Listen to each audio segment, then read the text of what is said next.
You know that feeling, right? That constant nagging pressure that your entire value is somehow measured by how many things you can check off a list.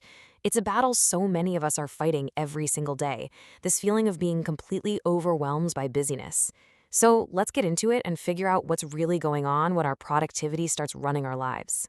So let me just ask you straight up, does your to-do list control you? Do you ever feel like you're just stuck on a hamster wheel, desperately trying to keep up with some standard that feels, well, impossible to reach? If looking at your calendar fills you with a sense of dread, or if one unproductive day feels like a total personal failure, you are definitely not alone. And that's the very heart of what we're going to unpack today. You see, this feeling actually has a name.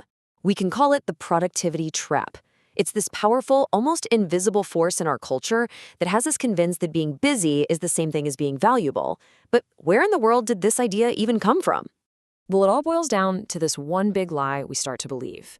I am what I do. And our culture just screams this message at us from every direction. You scroll through social media and you see everybody else's perfect highlight reels, and it's so easy to feel like you're falling behind. Add in family expectations, career pressure, and pretty soon you've got this deep-seated belief that if you stop moving, you stop mattering.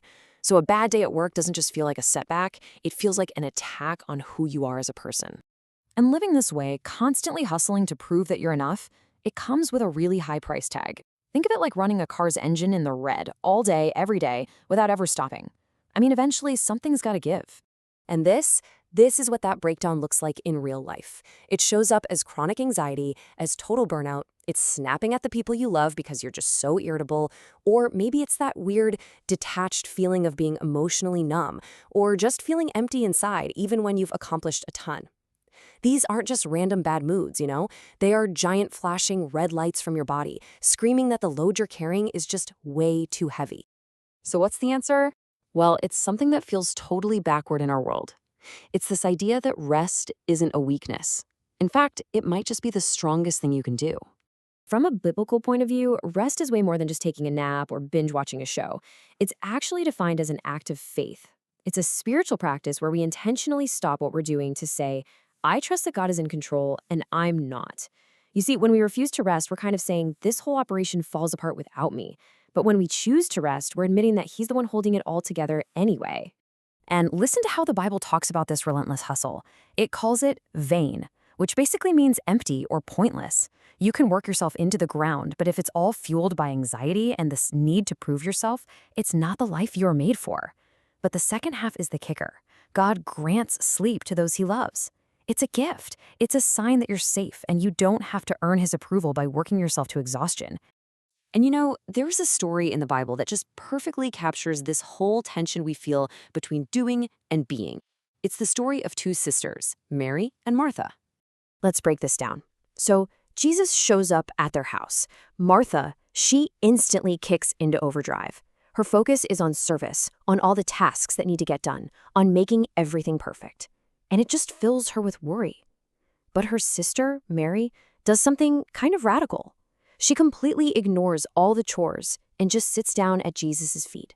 Her focus is on His presence, on listening, on the relationship. See the difference? Martha was busy doing for Jesus, while Mary was just focused on being with Jesus. So when Martha complains about it, Jesus' response is just so gentle but so profound. He sees her stress, but He points out that all her busyness was actually distracting her from the one thing that mattered most. He wasn't saying her work was bad, He was saying that connection with Him was better. Mary chose the one thing that could never be taken away from her, just being in His presence. Okay, so this all sounds good in theory, right? But how do we actually choose that better part, like Mary did? How do we find this kind of deep rest in the middle of our chaotic lives? It actually starts with a couple of really practical steps. First things first, we've got to clear out all the mental clutter. That feeling of being overwhelmed often comes from trying to hold every single worry and task in your head at once. So do a brain dump. Get it all out on paper so your mind can actually let it go. Then there's the 2-minute rule. You know, those little nagging tasks. If it takes less than 2 minutes, just do it right now. And this is a big one. Prioritize only 3 main things for the day. That gives you permission to let the other stuff wait. And finally, focus on the effort you put in, the input, not the perfect outcome. Which, let's be honest, you can't always control anyway. Okay, once you've cleared some mental space, it's time for step 2, actively restoring your soul. And this is different from just zoning out. This is about intentionally connecting with God. Seriously, just 10 minutes of silence, no phone, can be a game changer. Honest prayer means just talking to God like a friend. Tell him you're tired. Tell him you're stressed. The Psalms are amazing for this too. They give you words for your feelings when you can't find them yourself. And finally, gratitude.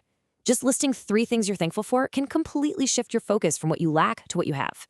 When you get right down to it, all of this, it all flows from a direct invitation. This isn't just another checklist of things to do to feel better. It's an offer for a completely different way of living. This right here is the promise at the center of everything. It's Jesus' open invitation to anyone and everyone who feels exhausted and weighed down. Notice he doesn't say, work harder, get your life together, and then come to me. No, he says, come to me right now, just as you are, and I will give you rest. He offers to trade our crushing burden of, I have to do it all, for his peace. So what does he mean by take my yoke? A yoke was this wooden beam that connected 2 oxen so they could pull a heavy plow together. Now that might sound like more work, but here's the secret. In this partnership, Jesus is the stronger one. He's doing the heavy lifting. Your only job is to walk beside him, at his pace. If you try to sprint ahead with anxiety or drag your feet in despair, that yoke is going to feel uncomfortable. But if you just learn to walk in step with him, the load feels incredibly light. So, as we wrap this up, I want to leave you with this final thought. Real peace doesn't show up when your to-do list is finally empty, because let's be real, it never will be. Peace comes when you surrender the burdens you were never created to carry by yourself. So the question for you to think about is this. What heavy burden, what pressure to be perfect, what fear of failing, could you decide to give up today?